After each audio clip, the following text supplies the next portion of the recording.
adapting a book, and it was something that I really, really enjoyed. I mean, Ron Curry Jr., who's the author of God is Dead, is this wonderful writer. Well, from what I've got from that book, it was his debut novel, and I picked it up probably about 2 years ago from my local library, gave it a read, and it's this collection of short stories that of how different people, there's a family, there's a young girl who wants to go off to university and live her life. You have the Suicide Boys, which is what I focus my part of the film on. Some people fighting in the war, and there's the really interesting story about how, because humans have no figure of worship, they begin to worship their children.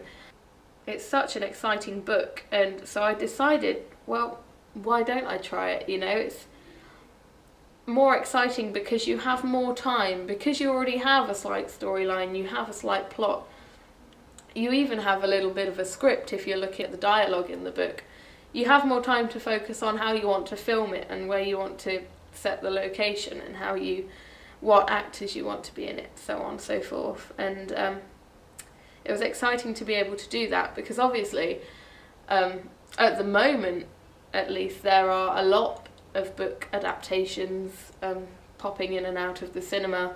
I remember last year the Time Traveller's Wife, which is a wonderful book, set its place in the cinema and I think did quite well, although I'm not sure it was quite as good. And I think that's the general feeling with book adaptations when they get put onto the screen, is that they're never quite as good. I don't know, they've changed the storyline, they've changed the script, it's not how you imagined it in your head. It's tough to adapt a book onto the screen, but I think, and hopefully, according to my audience feedback, I've done it quite well. And a friend of mine called Natalie actually read the book a couple of days ago, and she said now that she's seen the film, she really gets the image in her head when she's reading the book of what it was like, and that's what I really wanted. What is your opinion on religion? Well, I am a very strong Christian.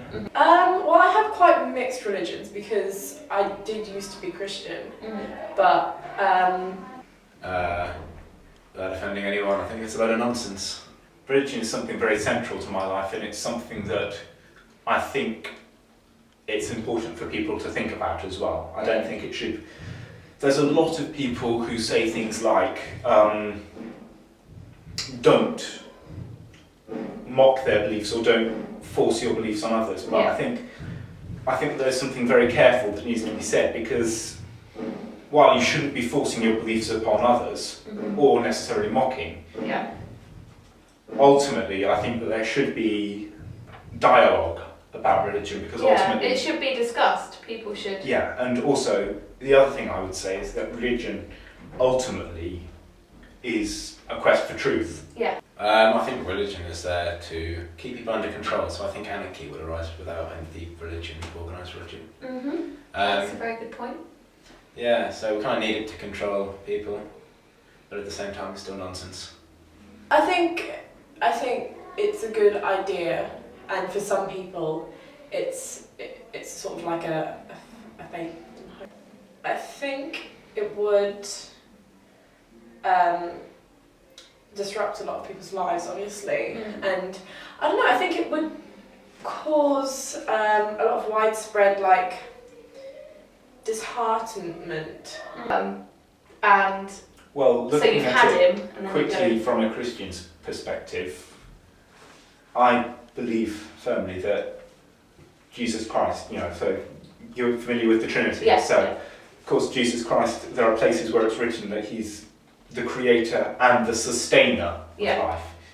So I guess that my response to that would be is, if the Christian God were to, for whatever reason you come up with in your film, disappear completely, then it wouldn't be a case of a bunch of Christians running around screaming. It would be a case of we must nothing. Continue and Nothing. Yeah. Absolutely nothing, because... Is that because you don't look at him as a material being, do you think? No, it's just that I view I view him, I mean, as I said, I view him as the creator and sustainer of all life. Creator, you know, that's happened. Yeah. Sustainer, that's an ongoing thing. Yeah. And so if he were to disappear, then life and the universe, I guess, would no longer be sustained. Uh-huh.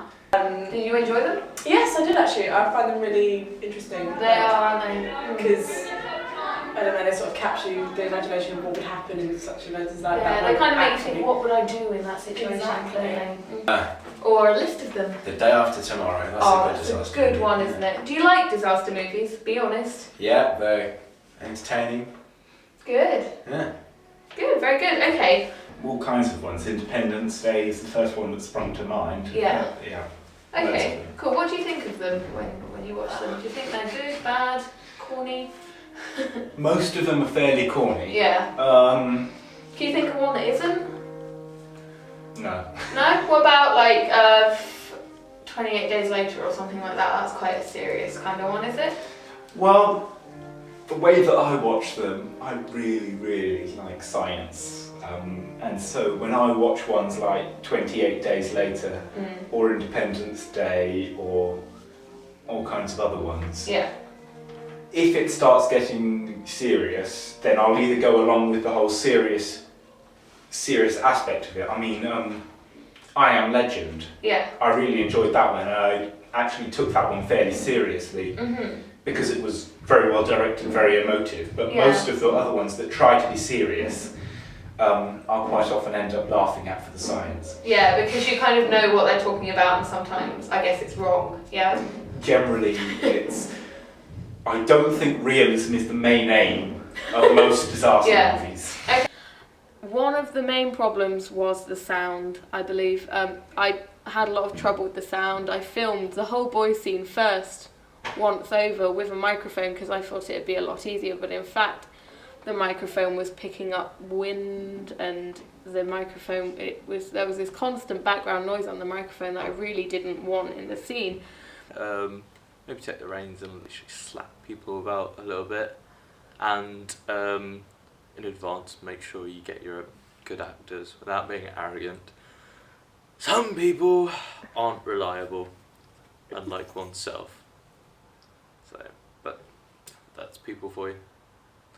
And so in the end I had to go back, and it took a long time to get everybody back together. I had to change a couple of actors and everything. It took a long time to get everybody back together to film that scene without the microphone in the end. And I think the cameras that we use, the home video cameras, the Canons, they are very good quality home video cameras, but I think when it comes to being a media student, you have these big grandeur ideas of these wonderful big fluffy microphones, and you're big on the camera shoulder and using tracking and everything, and all those things that you get to see in Hollywood, but obviously we can't use them. Yeah, they cost a lot of money, and I think the picture quality on the cameras is wonderful. I couldn't really ask for more. It picks up light pretty well, picks up expression. You don't usually have to fiddle about with the lighting in the room too much because it senses, it detects where the light should be and everything. But the sound recording quality on the cameras isn't as good as I'd liked it to be, and I think that's one of the things that made God is Dead a little bit less than it should have been. And